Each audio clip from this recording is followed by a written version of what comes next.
எல்லாருக்கும் வணக்கங்க. இன்னைக்கு நம்ம ஈரோடு அம்மாச்சி சமையல் கிச்சன்ல இன்னைக்கு என்ன பண்ண போறோம் அப்படின்னு பாத்தீங்கன்னா, நம்ம வந்து இன்னைக்கு நேந்திரங்காய் வச்சுட்டு இன்னைக்கு நம்ம ஒரு சிப்ஸ் ஒன்று பண்ணலாம்.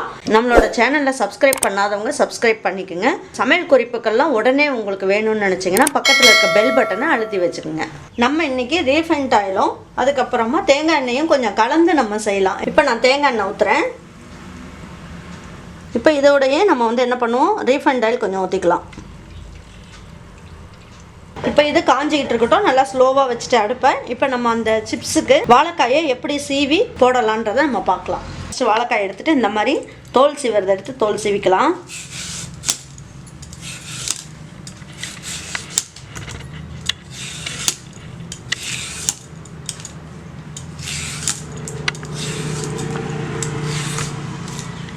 இது இருக்கட்டும். நம்ம அப்படியே சீவிட்டு வரும்போது இந்த எட்ஜுக்கு வரும்போது இதை பிடிச்சி நம்ம சீவறதுக்கு கரெக்டாக இருக்கும். அதனால் இந்த மாதிரி சீவி எல்லா வாழைக்காயும் நான் எடுத்து வச்சுருக்கேன். பாருங்கள், இந்த மாதிரி வாழைக்காய் எல்லாமே நான் தோல் சீவிட்டேன்.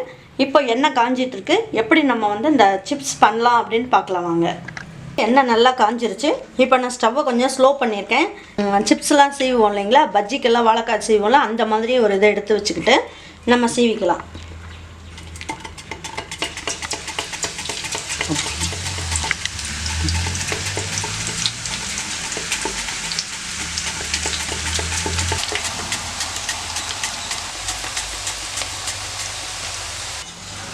இந்த மாதிரி சீவி சிப்ஸ் எல்லாம் போட்டதுக்கப்புறம் ஸ்டவ்வை வந்து நல்லா ஃபுல்லாக வச்சிங்கன்னா சீக்கிரமாக ஒரே ஈவனாக வேகும். நல்லா மொறுன்னு சூப்பராக கிடைக்கும் நமக்கு.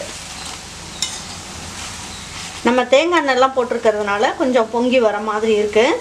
நல்லா பொரிஞ்சிருச்சுன்னா இது நல்லா தெளிஞ்சிரும் இந்த எண்ணெய்.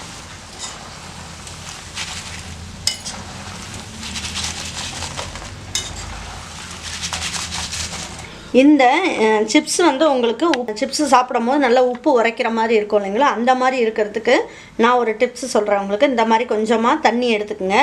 எடுத்துகிட்டு ஒரு அரை ஸ்பூன் அளவுக்கு உப்பு போட்டுக்குங்க. அதில் உப்பை போட்டுட்டு நல்லா கலக்கிக்குங்க. இந்த உப்பு தண்ணி கலந்து வச்சுருக்கோம் இல்லைங்களா, அதில் கொஞ்சமாக எடுத்து தெளிச்சுக்கலாம்.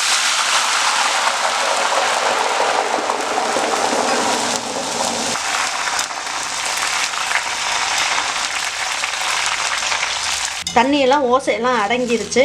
பாருங்கள், சிப்ஸும் நல்லா மொறுன்னு கலன்னு நல்லா வந்திருக்கு பாருங்கள். இப்போ ஒரு டிஷ்யூ பேப்பர் போட்டுட்டு இதெல்லாம் எடுத்து கொட்டிக்கலாம். நேந்திரம்பழம் சிப்ஸ் வந்து நல்லா ரெடி ஆகிடுச்சு. ரொம்ப நல்லா கரன்னு ரொம்ப அருமையாக வந்திருக்கு.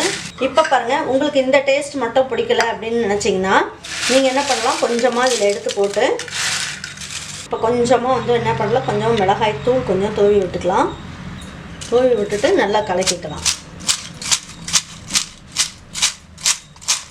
பாருங்கள், இந்த மாதிரியே நீங்கள் வெறும் மிளகாய் தூள் மட்டும் கூட நீங்கள் போட்டு இந்த மாதிரி ஒரு சிப்ஸ் ரெடி பண்ணிக்கலாம். அப்படி இல்லைன்னா பாருங்கள், இதிலே கொஞ்சமாக பெப்பர் தூள், நம்ம மிளகுத்தூள் மட்டும் போட்டு கொஞ்சமாக குலுக்கி வச்சுக்கலாம். நமக்கு எந்த டேஸ்ட் நமக்கு பிடிக்குமோ நம்ம அந்த மாதிரி டேஸ்ட்டில் நம்ம செஞ்சுக்கலாம். சூப்பரான நேந்திரங்காய் சிப்ஸு நம்ம ரொம்ப அருமையாக பண்ணியிருக்கோம். இந்த நேந்திரங்காய் சிப்ஸு உங்கள் வீட்டில் நீங்கள் செஞ்சு பாருங்கள். செஞ்சு பார்த்துட்டு உங்களுக்கு பிடிச்சிருந்ததுன்னா லைக் பண்ணுங்கள், ஷேர் பண்ணுங்கள், சப்ஸ்கிரைப் பண்ணுங்கள், மறந்துடாமல் கமெண்ட்ஸ் பண்ணுங்கள். தேங்க்யூ ஃபார் வாட்சிங் ஈரோடு அம்மாச்சி சமையல். தேங்க்யூ.